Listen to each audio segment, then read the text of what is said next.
Good afternoon, all of you. Today we will discuss unsymmetrical bending problem. तो सबसे पहले ये प्रॉब्लम है, तुम्हारे पास एक सेक्शन दिया हुआ है, ये तुम्हारा इन्वर्टेड एल सेक्शन है। तो इस प्रॉब्लम को हम लोग को सॉल्व करना है, ठीक है, अनसिमेट्रिकल बेंडिंग का। तो सबसे पहला स्टेप होगा तुम्हें इस सेक्शन का सेंट्रॉइड को लोकेट करना, ये पहला स्टेप है। सेकेंड स्टेप में हम लोग क्या करते हैं कि इसके सेंट्रॉइड को लोकेट करने के बाद ये सेंट्रॉइड को लोकेट करने का तरीका है तुम्हारा। उसके बाद हम लोग सेंट्रॉइड लोकेट करने के बाद तुम्हें जैसे जी पॉइंट तुम्हारा सेंट्रॉइड है, तो जी पॉइंट से हम लोग क्या करेंगे, एक हॉरिजॉन्टल एक वर्टिकल एक्सिस ड्रॉ करेंगे। इस एक्स एक्सिस और वाई एक्सिस के कॉरस्पॉन्डिंग हम लोग एक cross section sectional properties find out करेंगे। सेक्शन प्रॉपर्टीज फाइंड आउट करने का अर्थ है आई एक्स आई वाई और I x y find out करने का, ठीक है, ये स्टेप्स रहता है।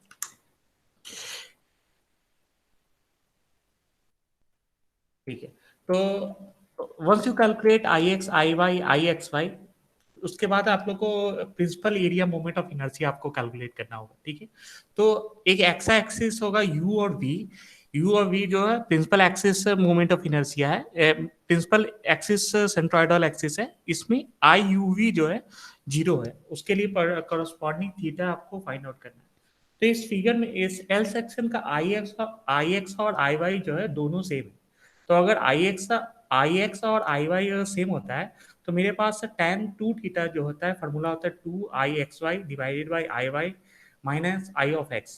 तो अगर आई एक्स और आई वाई अगर सेम होगा तो इस केस में हम लोग के थीटा जो है π/4 है। तो इस एल सेक्शन का principal area moment of principal direction जो है वो एक्स एक्सिस से 45 डिग्री इंक्लाइन होगा, यू और वी डायरेक्शन।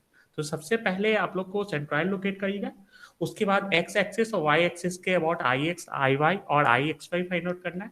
फिर उसके बाद हम लोग को प्रिंसिपल डायरेक्शन फाइंड आउट करना है, यानी यू और वी डायरेक्शन आपको फाइंड आउट करना है। तो ये आपका tan 2 थीटा से आपको कैलकुलेट कर सकते हैं, ठीक है। अब एक आपके पास एक प्रॉब्लम है, जैसे हम लोग ट्रांसफॉर्मेशन करते हैं, जैसे ये कोऑर्डिनेट ट्रांसफॉर्मेशन है। तो सबसे पहले u और v डायरेक्शन आने के बाद क्या है हम लोग को, क्या है, अगर इस L सेक्शन पर कोई पॉइंट चूज करना है तो हम लोग इस L सेक्शन पर कोई पॉइंट चूज कर लेते हैं, वो पॉइंट मेरा P है।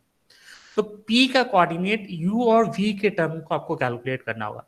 तो हम लोग मानते हैं कि P का कोऑर्डिनेट, P जो पॉइंट है O से P के डिस्टेंस कैपिटल R है, OP कैपिटल R है, और OP जो है U से फाई एंगल बना रहा है। तो हम लोग लिख सकते हैं x equal to OP cos of 45 plus phi और y equal to OP sin of 45 plus phi. तो ये पूरा प्रोसेस आपका कोऑर्डिनेट ट्रांसफॉर्मेशन है। तो इसका अर्थ है अगर कोई पॉइंट का एक्स वाई कोऑर्डिनेट अगर आपको पता है तो उस पॉइंट का u और v आपको कोऑर्डिनेट आपको फाइंड आउट करना है। तो ये कोऑर्डिनेट ट्रांसफॉर्मेशन है, तो इसे इस प्रोसेस को हम लोग कोऑर्डिनेट ट्रांसफॉर्मेशन कहते हैं, ठीक है। तो इस केस में हम लोग एक प्रॉब्लम को डिस्कस करते हैं, ये आपका एक बेसिक प्रॉब्लम है। इसमें हम लोग क्या है, एक आपके पास एल सेक्शन दिया हुआ, ये एल सेक्शन दिया, इस एल सेक्शन का लेंथ जो है 1 मीटर दिया हुआ, और इस एल सेक्शन पर फ्री इन पर हम लोग को एक पॉइंट लोड लगा हुआ है 3000 न्यूटन। तो इस फोर्स के कारण इस सेक्शन पर आपको maximum bending stress find out करना है। तो सबसे पहले मैक्सिमम बेंडिंग स्ट्रेस उस लोकेशन पर होगा जिस पॉइंट पर मैक्सिमम बेंडिंग मोमेंट हो। तो अगर maximum bending moment free in पर जो है आपके फिक्स इन पर मैक्सिमम बेंडिंग मोमेंट लोकेशन होगा, तो इस फोर्स के कारण फ्री फिक्स इन पर मैक्सिमम बेंडिंग मोमेंट होगा। तो इस पॉइंट पर मैक्सिमम बेंडिंग मोमेंट हम लोग फाइंड आउट कर सकते हैं। फोर्स है 3000 न्यूटन और परपेंडिकुलर डिस्टेंस है 1 मीटर। तो force multiply by perpendicular distance आपका मैक्सिमम बेंडिंग मोमेंट आपको कैलकुलेट करता है। अब इस बेंडिंग मोमेंट को आपको सबसे पहले इसको वेक्टर फॉर्म में आपको शो करना पड़ेगा। तो इस फोर्स के कारण फिक्स सेक्शन पर बेंडिंग मोमेंट का डायरेक्शन अगर कैलकुलेट करना है तो बेंडिंग मोमेंट का डायरेक्शन जो है एक्स एक्सिस के अलोंग है। क्यों? क्योंकि ये एल सेक्शन है, एल सेक्शन हम लोग लेते हैं वर्टिकल एक्सिस को वाई एक्सिस डिफाइन करते हैं और हॉरिजॉन्टल एक्सिस को हम लोग एक्स एक्सिस डिफाइन करते हैं। तो इस फोर्स के कारण इस सेक्शन पर अगर सेंट्रॉइड अगर हम लोग जी कहते हैं तो जी पॉइंट के अबाउट इस फोर्स के कारण बेंडिंग मोमेंट कैलकुलेट करना पड़ेगा।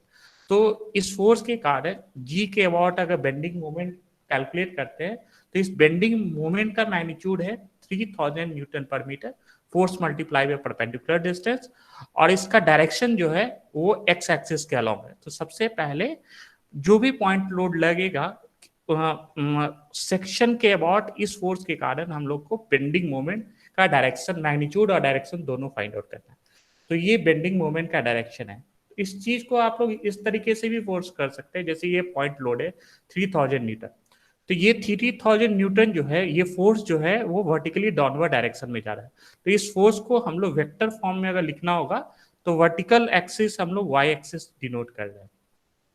तो अगर ये फोर्स डाउनवर्ड डायरेक्शन में जा रहा है तो इस फोर्स वेक्टर फॉर्म में हम लोग लिख सकते हैं 3000 न्यूटन माइनस जे, ये आपका फोर्स का वेक्टर का डायरेक्शन हो गया।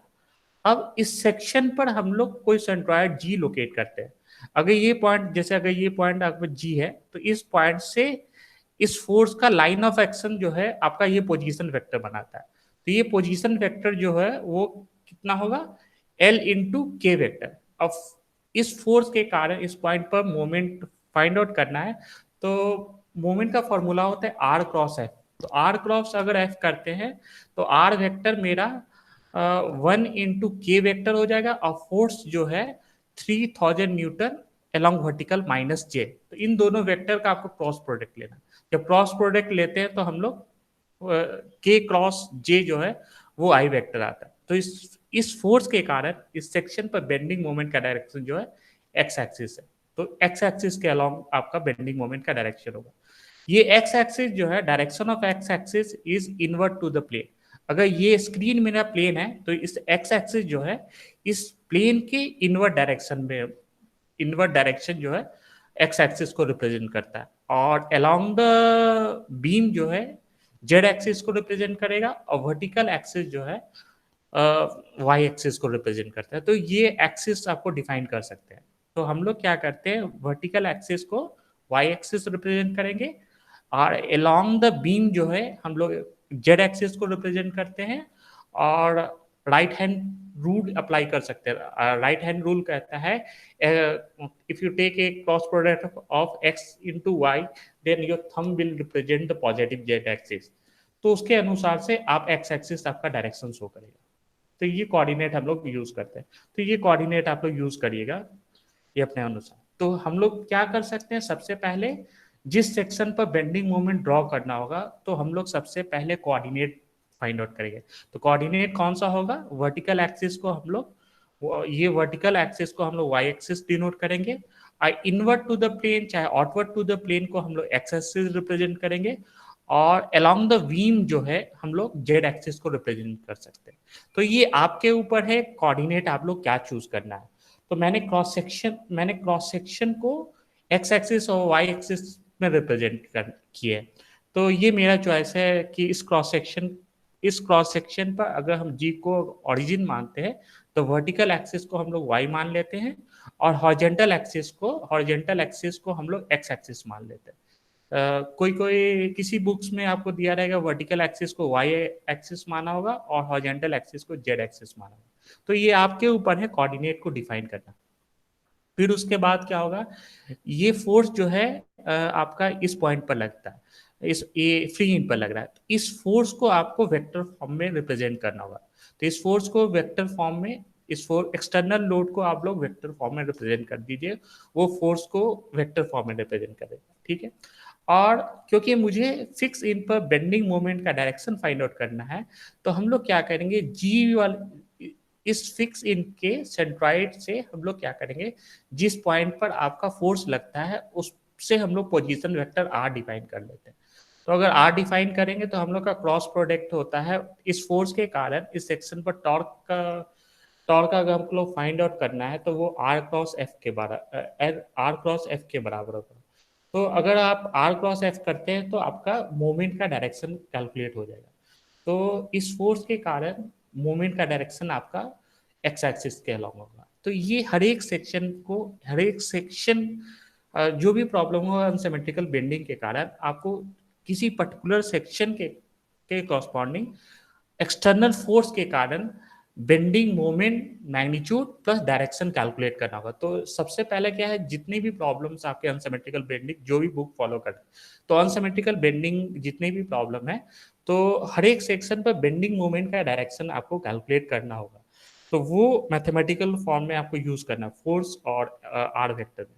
ठीक है, तो कुछ प्रॉब्लम हैंड रिटन नोट्स हम सेंड करेंगे क्वेश्चन, जो खुद कैलकुलेट किया, तुम लोग भी कैलकुलेट करना, फोर्स टॉर्क कैलकुलेट किया।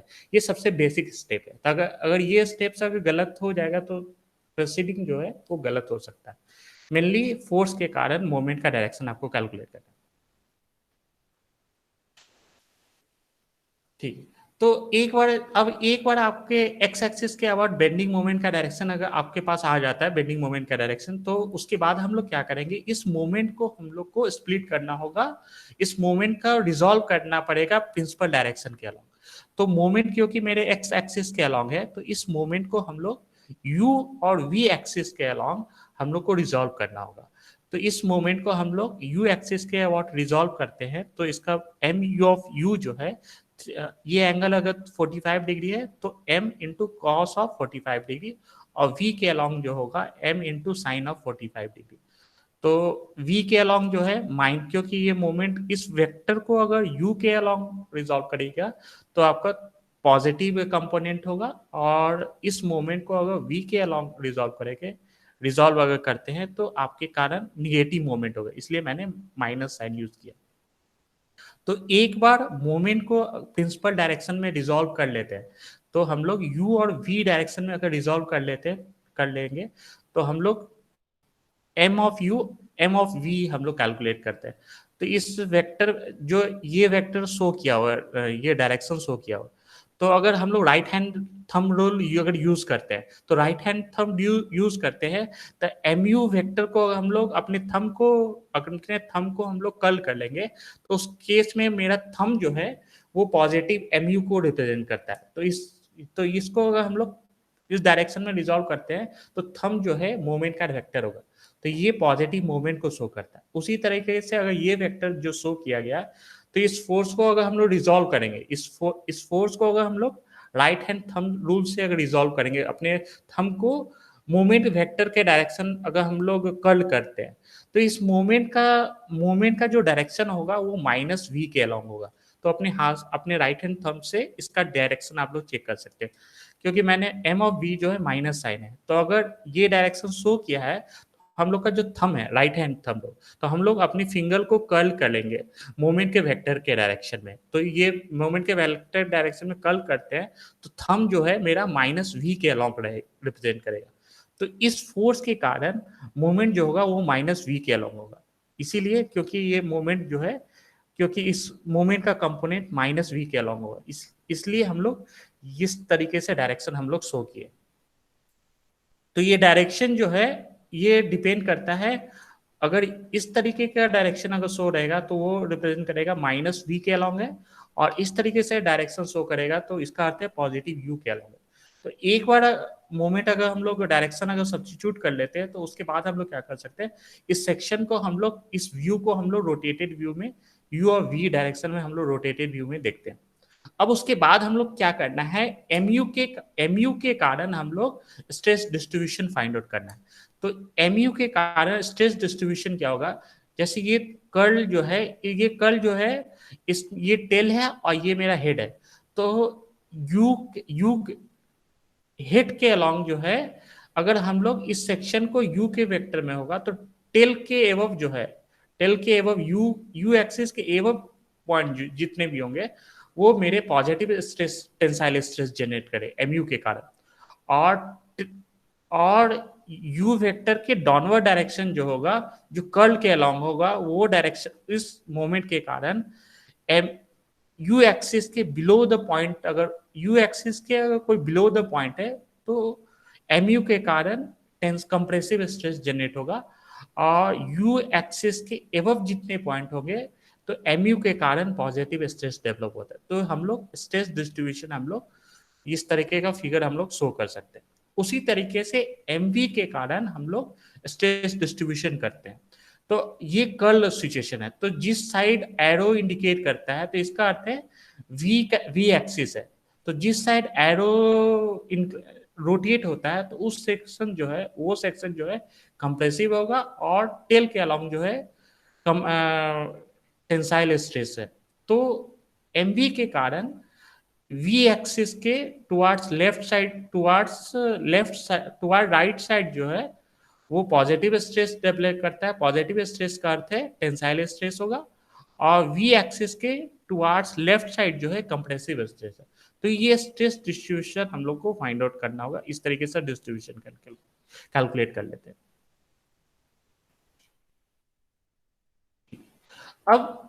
अब मुझे पॉइंट चूज करना है, तो सबसे पहला पॉइंट जो है, जैसे इस सेक्शन के ए पॉइंट पर स्ट्रेस हमको कैलकुलेट करना है, तो पॉइंट ए का कोऑर्डिनेट जो है, ए का कोऑर्डिनेट जो है पॉइंट ए का कोऑर्डिनेट हम लोग यू और वी के टर्म में लिखेंगे।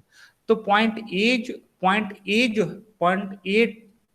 ए का यूए जो है वो 0 रिप्रेजेंट करता है, और वीए जो है 32.7 मिलीमीटर रिप्रेजेंट करता है।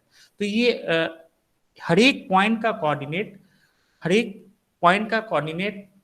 यू और वी के टर्म में हम लोग को कैलकुलेट करना पड़ेगा। तो इसमें दो एक्सिस आपको डिफाइन है, एक हॉरिजॉन्टल एक्सिस एक्स और वाई एक्सिस। तो एक्स इस ए पॉइंट का एक्स कोऑर्डिनेट जो है माइनस माइनस 23.12, और वाई कोऑर्डिनेट जो है 75 माइनस 51.8। तो ए पॉइंट का कोऑर्डिनेट जो एक्स कोऑर्डिनेट और वाई कोऑर्डिनेट इस फिगर से हम लोग कैलकुलेट कर सकते हैं। उसी तरीके से ए पॉइंट का हमको यू और वी कोऑर्डिनेट फाइंड आउट करना है। तो इस एक्सप्रेशन से हम लोग दो इक्वेशन है, ए पॉइंट का एक्स कोऑर्डिनेट पता है, ए कोऑर्डिनेट का वाई कोऑर्डिनेट पता है।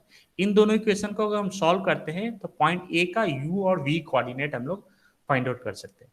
तो इस तरीके से हर एक पॉइंट का हम लोग को यू और वी के रेस्पेक्ट में हम लोग को कोऑर्डिनेट फाइंड आउट करना होगा।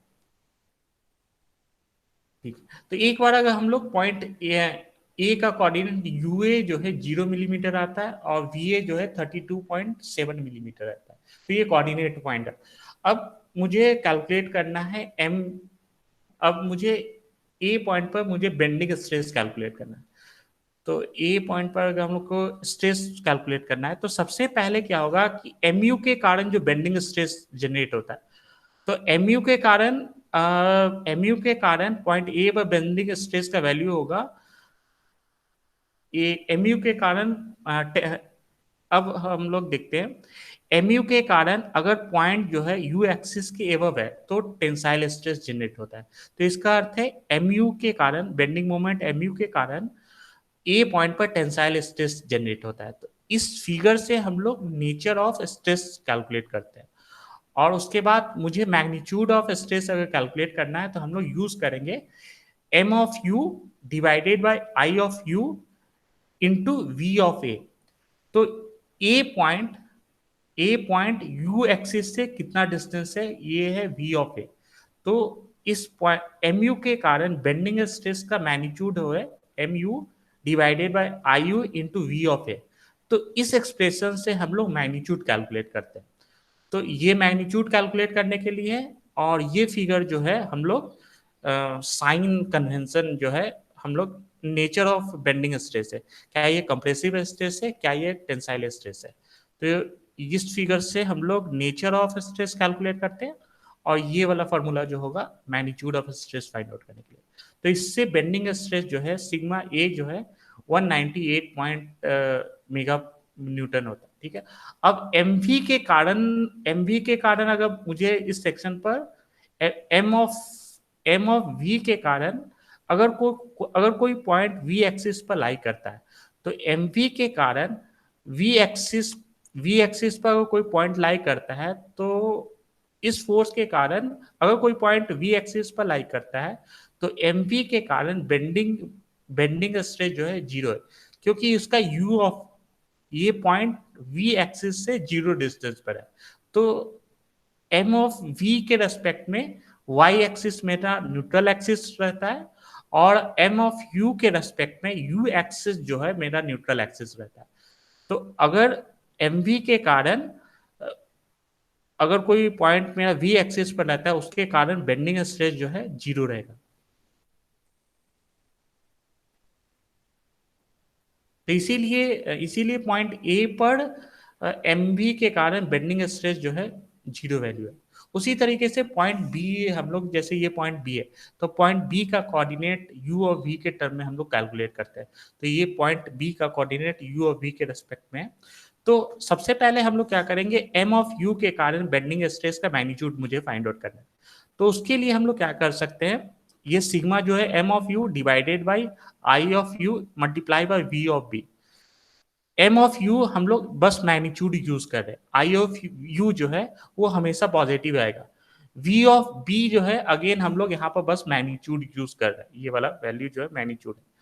तो अगर हम लोग इससे कैलकुलेट करते हैं तो ये बेंडिंग स्ट्रेस कैलकुलेट करता है। तो एम ऑफ यू जो है, अगर ये पॉइंट बी है तो ये बी पॉइंट मेरा क्या है, बी पॉइंट जो है मेरा किस एक्सिस के अलोंग लाई करता है, ये हम लोग को चेक करना है। तो इसका u कोऑर्डिनेट है 53.03 और v कोऑर्डिनेट है -23.33। तो m ऑफ u के कारण हम लोग सेक्शन चूज करते हैं। तो ये मेरा m ऑफ u है।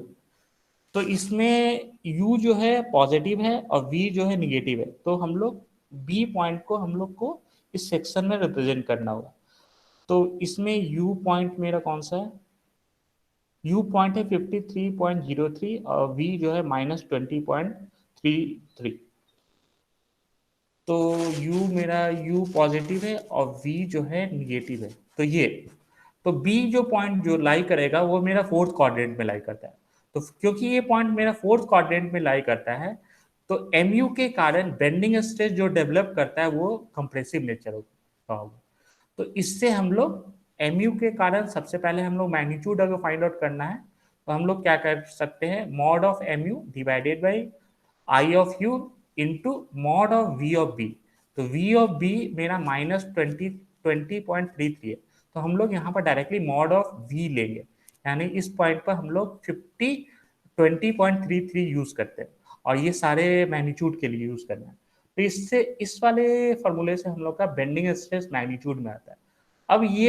अब इस एम ऑफ यू के कारण क्या बी पर टेंसाइल स्ट्रेस है कि कंप्रेसिव स्ट्रेस है, ये मुझे फाइंड आउट करना है।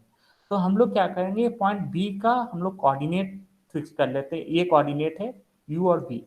तो हम लोग इस पॉइंट को हम लोग पिछले वाले फिगर में स्ट्रेस डिस्ट्रीब्यूशन कर्व में हम लोग इस पॉइंट को में हम लोग प्लॉट करते हैं, कौन से कोऑर्डिनेट में आता है।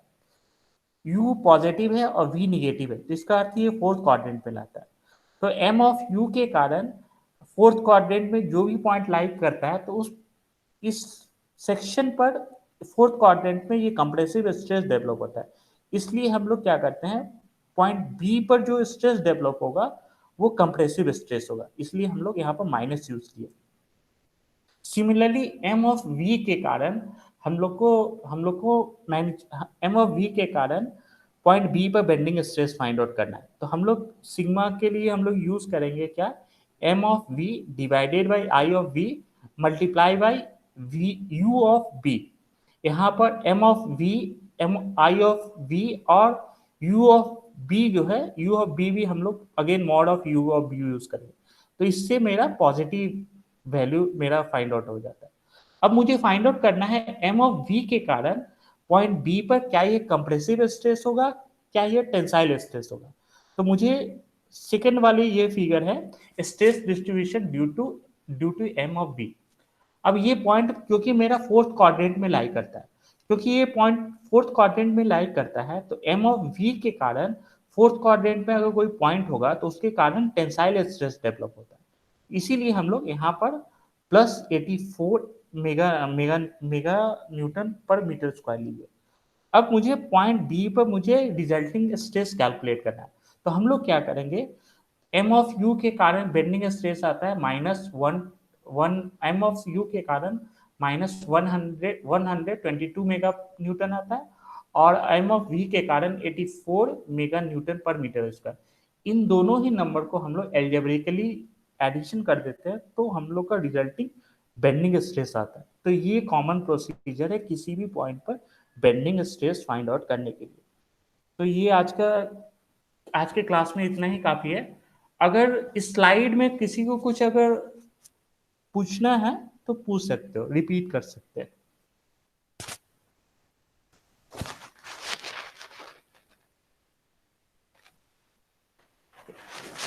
क्लास ओवर है।